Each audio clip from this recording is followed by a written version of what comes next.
Hello, everyone. My name is Charnella Clark. And again, like Vera said, we had lunch after meeting. We met through a mutual friend.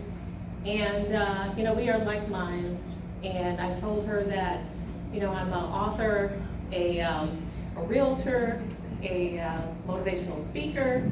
And so I brought my book and I showed her the book and I explained to her the contents of the book. And she said, oh my God, this sounds like a really good book. And she says, well, can I look at it? And I said, sure. And then she says, well, can I have it? I'm like, yeah, I brought it for you. So she said, this would be a wonderful opportunity for you to talk to some of the ladies in my travel group. And she told me about the wonderful trip you guys took last year. Was it this year? Year before last, Dubai. So I thought, wow, this is great. But I always welcome the opportunity to talk to people about financial health, financial education. That's something that many of us in this room, I know in my generation, I'm 50, no one ever in school told me about financial responsibility. And so, they tell us at the age of 18 to choose a career. We have no idea what it is we want to do for the rest of our lives. And, they send you off to college. Some of us acquire debt. We come out of school with debt, and nobody tells us how to be responsible. No one talks about how to prepare for your future. And so, because I had to learn things by looking at my parents' mistakes, I looked at them and I decided this is not the life that I want for myself or my children. And at the age of 15, and I talk about it in my book, so I won't say too much, but at the age of 15 is when I realized that it didn't matter what color I am, whether I'm a male or a female, is there certain things that you need to do, can do to get you to the place where you want to be. And so here on my poster, I say, I will teach you how to become a millionaire because I did it twice. I became a millionaire, then I lost half, and I made it back again. And so what I say to people is, if a little poor girl like me, raised in the city of Detroit, and it wasn't, in the worst neighborhood, but it wasn't the best either. We had to worry about break-ins, sneak your Christmas gifts in. Nobody wants to live like that. And I thought, no, this is not how my children are going to live. And so at the age of 15, I had a dream, which is the reason why I'm wearing this shirt. This shirt here says, "Life short, dream big." That's because at the age of 15, someone planted a positive seed in me, which allowed me to realize that I could change the circumstances and the trajectory of my life. And at that time, I wasn't a bad child, but I just wasn't. In the 9th grade, I think my GPA was a 2.3. Not because I wasn't smart, but because the kids at the school that I attended at the time would make fun of you if you were smart. And I wore glasses, and at the time, my last name was White. That's my maiden name. And so I sat mostly at the back of the class. I didn't even know I was going to go into all of this. But anyway, I sat at the back of the class, and so I really couldn't see very well because I wouldn't wear the glasses because kids would talk about me because my classes didn't look so nice. And so, like I said, I was on a path of really not doing much of anything until my father's second wife showed me a different life. And she would take me to these beautiful homes in West Bloomfield, and myself and her son, we would run through these beautiful homes, and we would play and talk with each other on the intercom system. And I thought, wow, I only see this on TV. I've never seen anything like this. And so it put in me a seed. She told me, Charnella, if you get your education, you straighten up, come on, let's get out of that particular school, come over to this school where the people cultivate learning, and you can make a change. And that's where the change began for me. So let me get started, because I know I only have so much time here. But anyway, I started off in healthcare as a CT technologist, and then I became a realtor, real estate investor. I'm an author of the book, Help a Fool Spend His Money, motivational speaker, and I'm a financial coach, because the financial coaching came later because I realized that I can't just speak to people one time about financial responsibility and they get it all. There's just so much, and every person in here has a unique experience. They have a unique financial situation, and so I realized that I really needed to help people one-on-one. So, but let's get going here. So I don't want to take up too much time here. I want to be respectful. So we're going to talk about financial literacy and preparing yourself for a stable economic future. Right now, I think the young generation more than my generation are having a really tough time financially. They're not really sure what it is they want to go to school for. Some of them are coming out of college with $50,000, $100,000 in debt. And some of them can't even find jobs after going through all of that, that time and money that is being spent. And so we all have to make very certain that our youth understand ahead of time, before choosing a career, investigate. Make sure that AI, which is coming up, is a very beautiful tool, but it's going to be taking a lot of jobs. So be very careful with the young people and make sure that they're making the right decisions with regards to what career that they're choosing. So I'll tell you my why, and I think it's probably very similar to yours, why I want to be financially free, or why I chose to be financially free. It's because I wanted my time to be my own, to engage in the activities that I enjoy the most, and I wanted to be able to spend the time with my family and my friends. And when you're working 40, 50, 60 hours a week, it's really hard to give the best parts of yourself to yourself, not to mention your family. And so freedom is another reason why I wanted to be financially stable, because you can take the time that you want away from work. I decided, both myself and my husband, we just got married, my second marriage. We just got married on my birthday this year, June 20th. And so thank you so much. And we both work in healthcare, doing the same job, making six figures. And I said to him, it is too hard, the money was great, but I don't love the job anymore. And it's too hard to really do what I love doing, which is helping people, teaching people about financial responsibility. I know this is something that I was called to do. And so I said to him, I can't do it on my own. I really, really need your help. So I asked him to walk away from a six-figure job to help me. He walked away in June. We both did.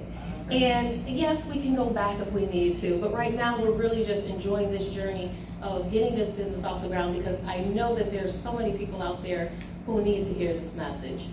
So the other thing is, you want to retire when you want to. You want more choices. People with money, they have more opportunities to make different choices from the rest of us. When you guys go on vacation, and I love vacationing too, that's my next one.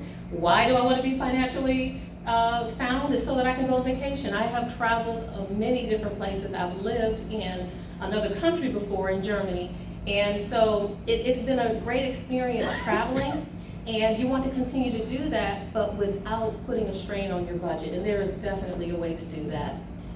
So moving on, what we're going to talk more in depth about is understanding the foundation of financial responsibility, budgeting and expense management, saving and investing for the future, managing debt responsibly, building long-term financial security, and preparing for economic challenges. So the common misconception about financial responsibility is that financial responsibility does not mean that you avoid all debt, but managing it wisely. So I still have a mortgage on my home, because at one point I thought, oh, let me go ahead and pay this mortgage off. But for me, and in my particular circumstance, I have an investment opportunity where I can earn about 15% on the money that I invest. And so I looked at it, I said, okay, my mortgage interest is only 2.8%. I get a tax deduction on that interest. So why on earth would I pay off this mortgage and not use that money to make investments? So I chose not to pay off my mortgage. But for some of you, it may be a different path. Maybe you're closer to retirement, or you're in retirement, and it's just better to go ahead and pay off your mortgage. But again, that's where it comes. Everyone's situation, financial situation, is different. So it's not about avoiding debt, but just understanding how to manage it and what debt is a good debt. A mortgage is one of the good debts if you're going to have debt to have. Obviously, credit card debt is the worst. So the wealth misconception is being financially responsible is not always about being wealthy, but making balanced financial decisions. So there are some people that say, I don't want to be a millionaire. I'll be happy with, having, a few $100,000 in the bank. Some people say, I want to be a multimillionaire. Whatever it is, you decide what it is you want to be, and you make a plan to establish that goal. And I want to also mention that a budget is not, some people look at a budget as a penalty. It's not a penalty. It's just making the right choices, spending your money in the areas that are most important so that you can enjoy other areas more abundantly, and especially saving for your future. So you also want to make informed decisions. Financial responsibility emphasizes understanding finances and making informed, balanced choices. So I want you to understand the foundation of financial responsibility. Also, we have an emotional relationship with money. Now, when it's time for us to buy a new house, I know my husband's gonna have to pump the brakes on me. We already know that, because when we all, some of us buy with our emotions. You know, we see something that we like, a pair of shoes we know we don't need, but we like it, so we buy it anyway. For me, I see a big house I like, even though I made it and I bought the home that I dreamt of having at the age of 15. Now that I'm there, we always want to dream a little bit bigger, which, like I said, he's gonna have to pump the brakes on me with that. Because spending our money, it's an emotional decision that most of us make, and that's one thing that gets us into the trouble sometimes that we find ourselves in, because we start thinking with our emotions and purchasing with our emotions rather than looking at our finances and asking ourselves, if I buy this, is this going to set me back on my goals? If so, then you need to set it back on the shelf. That's how I look at it. So defining financial responsibility is important. Wise resource management. Managing financial resources wisely ensures meeting obligations and achieving personal financial goals effectively. Personal financial stability is financial responsibility contributes to long-term personal stability and the ability to handle unexpected expenses. I can't tell you how many times I've had family members call me up, oh, you know, my car broke down and I need money for this, or I spent my money on this and my rent is due tomorrow. In the beginning, I guess in my 30s, I was putting out so many other people's fires. They would call us, and I just thought, man, you know, am I the bank here? Aren't you guys being responsible enough to have some savings in the bank so that if there is a real emergency, you can at least take care of that emergency? My recommendation is to have at least 6 months of all of your expenses, whatever your monthly expenses are. If it's $2,000 a month, if it's $3,000 a month, you multiply that by 6. You need at least 6 months of savings, because what happens if today or tomorrow you're working, you get ill, you can no longer work? We all know that living on 60% of your income when you're used to 100% of it just really doesn't work oftentimes. What happens if you lose your job? Is there a contingency plan in place? These are the things that I want people to think about, that they only think about the here and the now, but I want you to also think about your future, what's coming in the future. And I tell you, at the times when the money was pouring in for me the most, that's when I was saving the most. And when things slow down, you have the money, like now, I have the money to walk away from my job clearly and say, I don't want to go back. And if I don't choose to go back, I don't have to. If I want to go back, yeah, I miss the money, it's nice. Both of us earning 6 figures, that's nice. But sometimes there's something a little bit more valuable, and that is being able to help other people. When you help other people, eventually the goals that you're looking for in your business or your side hustle or whatever it is, if you put people first, eventually it's gonna come back to you. So also, credit worthiness. You want to pay your bills, obviously, so that you can get the best interest rates. I would not have been able to get a good interest rate on my home, 2.8%, if I had bad credit. So we have to make sure that we're always paying our bills. We don't want to be up late at night, you know, worried about, you know, how we're going to pay our bills or anything like that. All of that is over. Make a decision today that all of that is over. You're going to make better financial decisions, better financial choices, not just for you ladies in this room. I'm talking to your family members, your friends, the people that are closest to you. If you have children, if you have grandchildren, the message that I'm giving to you today, I would love for you to carry back to the people that you love. Because although some schools now are starting to teach financial literacy, it's not in all the schools, unfortunately. And so it is up to us as parents, grandparents, friends, godparents to help the young people so that they don't fall into the same mistakes and pitfalls that we fell into making financial mistakes, because I've made financial mistakes that have cost me over $100,000. And that was a lot. And you look back and you're like, man, how did I make that mistake? But sometimes you fall, you get up, and you keep going again. So what? You made a mistake, you learn from it. But I tell you, the best mistakes to learn from are the ones you don't make. Those are the ones that you learn from someone else who has already made that mistake, who can tell you how to jump over that mud hole or that puddle of water. I'd rather do that. When I was younger, I would always hang around people who were older than me because I valued their wisdom, because there were a lot of mistakes I didn't want to make. So some of you may have heard of the 50-30-20 rule, and the 50-30-20 rule is a general rule that you spend 50% of your income on your necessary expenses. 30% you just throw it away, and then 20% you save. That's not my rule. Do this instead. You're going to pay your essential bills first. If you have any debts, you're going to start a debt payoff plan. You start putting that money on those debts. Then you create a responsible savings goal. If you have 30% left over, and you've spent 50 and you've got 50 left, 30% should be saving. You're going to save your money first before you spend it on unnecessary items making other people rich. We got to start making ourselves wealthy first before we continue to hand our money to the people who are already out there wealthy.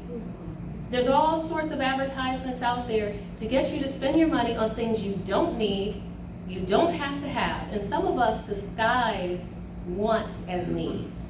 There's only a few things that you need. You need food, but you don't need fast food. I mean, seriously. Last night we were out looking for a car with my daughter.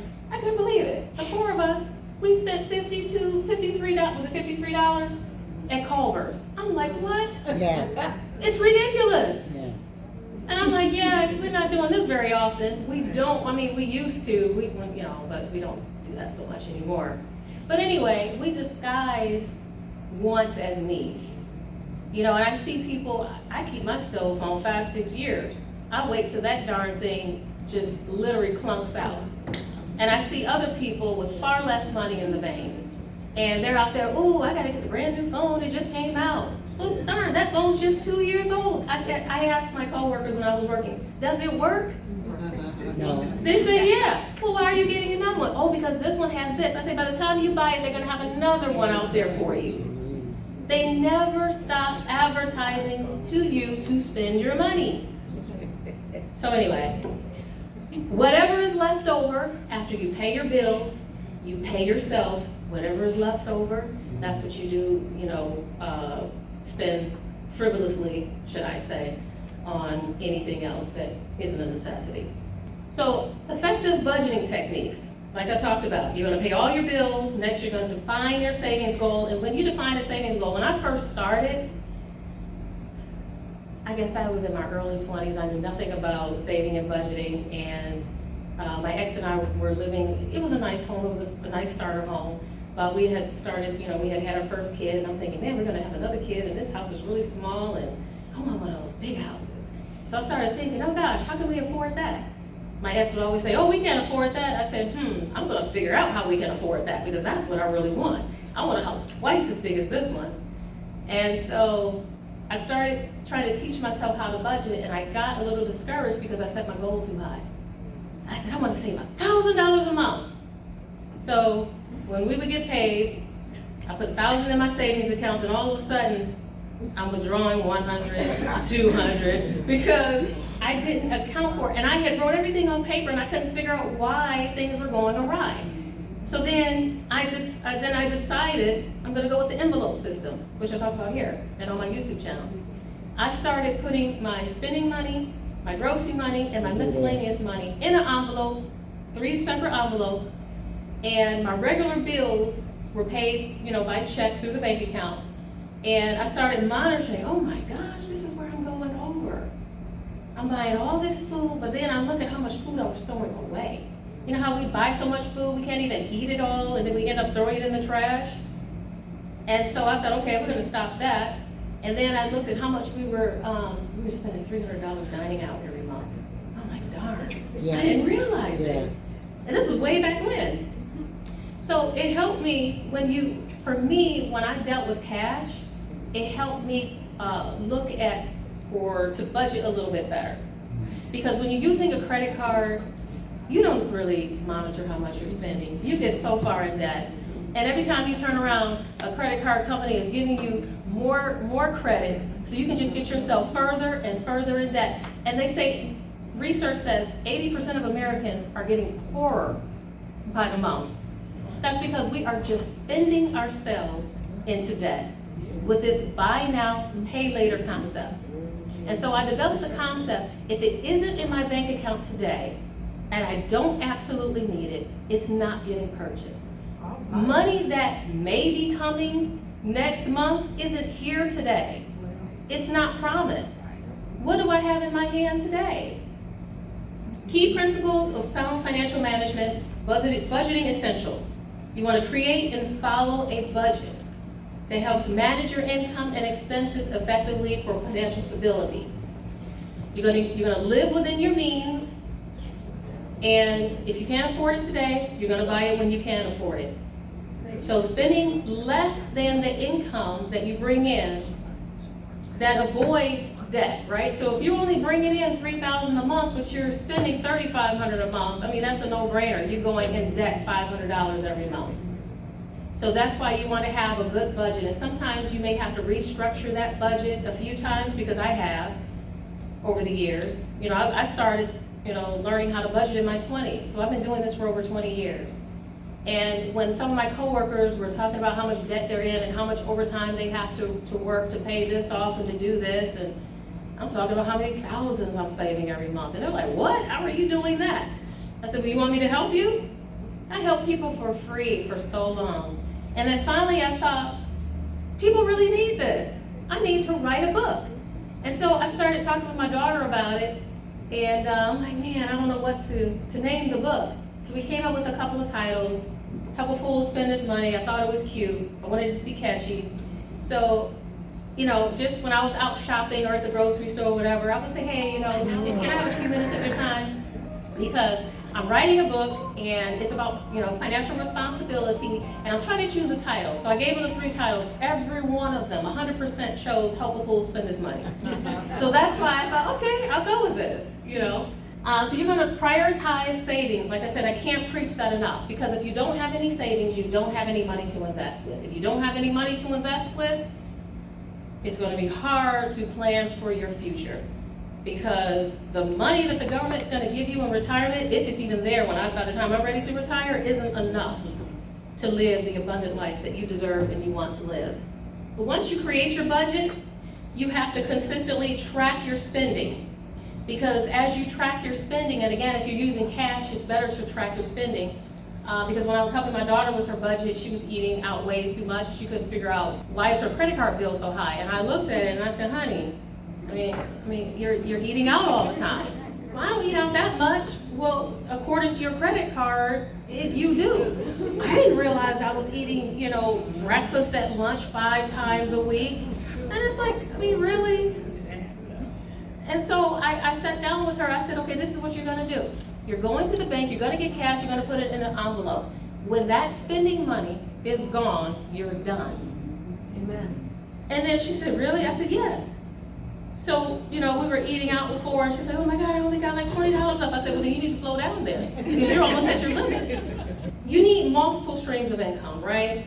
So some of the investments that myself and my husband do, we're private money lenders, so we lend money to investors who purchase properties either for a fix and flip or a property that they're going to buy and hold as a landlord. So we'll either give them the money to purchase the property or to renovate the property. And then once they refinance or sell the property, they give us the money back. So we charge 15% as our start. So that's more like hard money. I've done fix and flips. I'm not a landlord anymore, didn't like it. private money lender. We invest in silver. Some people invest in gold. I no longer invest in stocks, bonds, and mutual funds because I don't understand it. I'm not saying that they're a bad investment. I'm saying don't invest in something that you don't understand. Because if you're just handing your retirement planning over to someone else, maybe a company plan or whatever, take advantage of it, but still understand how they're investing your money. Because if you don't understand, you know, when you got to ride the highs and lows of the stock market, but what happens if it never comes back up? So just make sure that you're investing in things that you understand. The other thing is you want to manage debt responsibly. Like I said, I've got a lot of wonderful information in my book. There's strategies for debt reduction and repayment. And again, like I said, I'm a financial coach. I help people get out of debt, save, and invest. But the book, starting with the book, is a really good resource. There are many people who read the book and they come back and they buy several more books. This has happened many times, and I ask, okay, who are you buying these books for? Oh my God, I know so many people who need this book. I have a friend, or have a goddaughter, or my kids, need to read this book, and they need their own book because some of my clients, they highlight, underline, they keep my book more or less as a study guide because it's inspirational, it's motivational, and it's informational as well. So they go back to it, and I remember so many clients saying to me that, wow, this really spoke to me. This really hit home for me. These are the things that I'm doing wrong, and I'm cleaning it up. And many times when I go through people's budgets, because I tell them to go through the budget themselves, and they say, oh, I can't figure out where I'm going wrong. I said, okay, so let's go through this together. Oftentimes, I find several $100s of junk in there that they don't realize is junk until I say, okay, let's go through our needs again. Let's really understand what your needs are. And so then they see it, and they end up in a better financial situation than when we first started. So again, I said create multiple streams of income, and to become a millionaire, you have to do that. To stay a millionaire, you have to do that. Working your job is not enough, because like I said, when you stop working, the money stops coming. So you need something like what we do. I love it. The phone rings, we decide yes or no if we're giving any money. People find us, and so that's a stream of income that we have coming in that we're not working for. So when you create multiple streams of income, that rather you can still work your job. I'm not saying don't work your job, because I did for many years, and I can still go back to that job if I choose to. But when you have your job, you have a couple of side hustles, or you have a business idea that you've been putting on hold, and I know every one of you in here has a gift. You just haven't uncovered it. And I hear a lot of people say, well, I don't know what to do, and I don't want to go back to school. Well, shoot, me neither. I don't want to go back to school either. But figure out what it is that you do well, that you can help someone else. Is there anything else, any skill that you have that you can monetize? That's how I tell people to start thinking about side hustles. So I want to tell you a true story. And my husband reads a lot, and he told me about this one guy who was 90 years old, and he's wondering when can he retire. And I looked at my husband, I'm like, did you say 90? He said, yeah. I said, let me read this story. So this story was on Business Insider. He retired years ago. Obviously, he thought he had enough money in retirement, but he didn't. And so here he is, 90 years old, having to go back to work. And I think he was a cook at a convenience store, making pizzas, earning less than $15 an hour. And this is going to be the scenario for a lot of people in my generation and in the younger generation if they don't prepare now. Now is the time. Too many people, like I say, life is short. Dream big before you know it. I mean, my 20s went pretty slow. My 30s sped up a little bit. The 40s, I don't know where they went. And now I'm 50. I'm like, darn. Life just moves fast. And if you don't start preparing today, if you don't start teaching your loved ones today how to plan for a better future, they're going to end up in an even worse situation than the generation ahead of us. because I don't believe there's going to be a retirement in my generation. So what are we going to do? So we have to be prepared for that. So again, yeah, pensions are almost becoming a thing of the past. I don't know that they're going to be there. But the next thing I want to talk to you guys about is seasons. And you know how we have the 4 seasons here in Michigan? Well, in finance, you have seasons too. And I've been through all of these seasons, and I hope to escape the fall and winter again. But the spring season is where you're becoming whatever it is you desire to be. In my case, I wanted to be a millionaire. At 15 years old, I decided what I wanted, and I worked really hard for it. And my ex and I together, we accomplished that goal.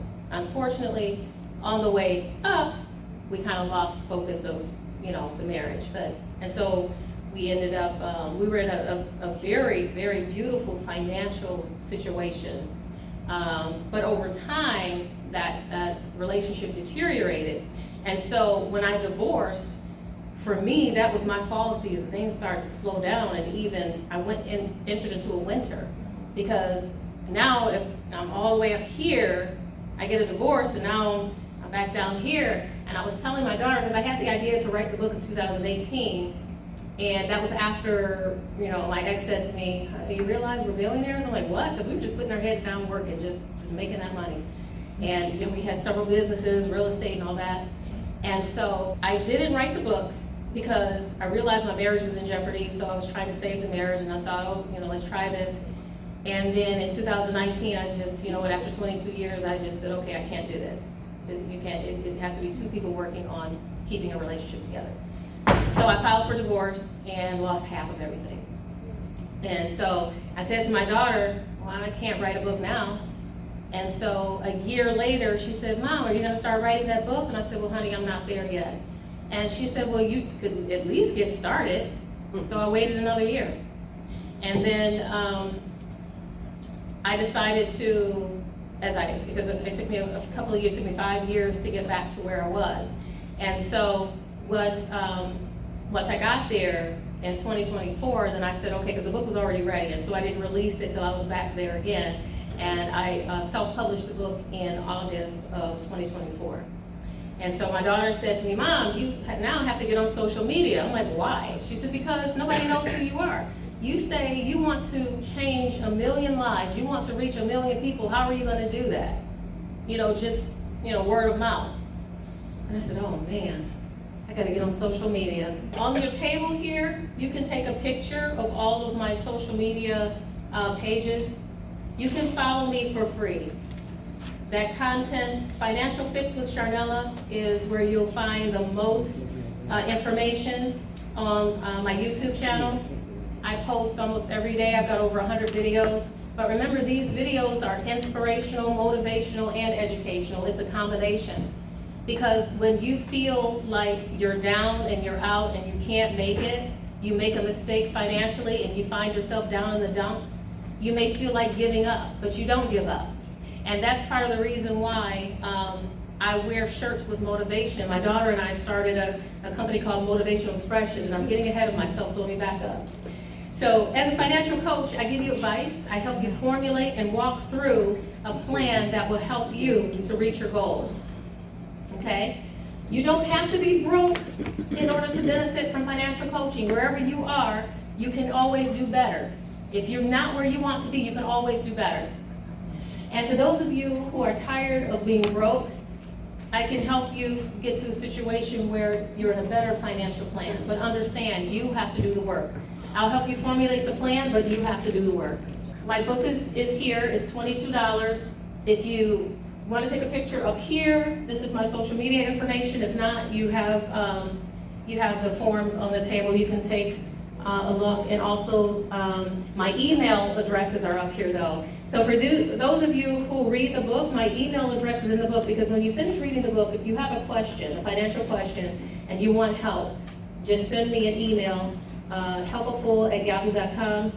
For my coaching clients, it's Sharnella@sharnellaclark.com. And also I'd like for you to check out my daughter and I website. It's an online store. We sell motivational attire. This is one of my favorites, Life Short, Dream Big. Another one is, I'll never stop chasing my dreams. I can't tell you how many times people have stopped me and said, oh, well, what is your dream? We start talking. So I wear my motivation. On those days when I feel like giving up and I feel like, man, I'm missing that 6-figure income, I have to remind myself why I walked away from it. Because there's other people out here that need me. And so I put on that shirt and I make my videos and I'm happy to help somebody else. So I want to thank you so much, Vera, for giving me this opportunity to speak. And if anyone is interested in purchasing a book, you can purchase over here. I will be staying here to the end. And you can also just take a look at the samples just to see what the attire looks like. Thank you. Thank you. So you can never have enough time to do this. And I even told Shondell that I said, we're going to give it a few minutes, but this is something that takes a lot of time because it's a lot of questions that you need to answer. So I hope you take her number, go over and get the book, because we all need to do better with our fight. Now, and I'm going to be honest, anybody ain't got $150 right now that they can give me? Anybody got $150 right now that they can give me? Raise your hand. You got $150 you can give me. That for you. I'll take that from you. And Miss Sharon have my $150. Somebody else had to have right here. Carol, run that $150. I'm not playing. I want that $150. They said, now did you see that? You saw they said Sharon, Cynthia, Lynetta, Carol, and Lady Glass. Everybody said they had $150. I want that $150.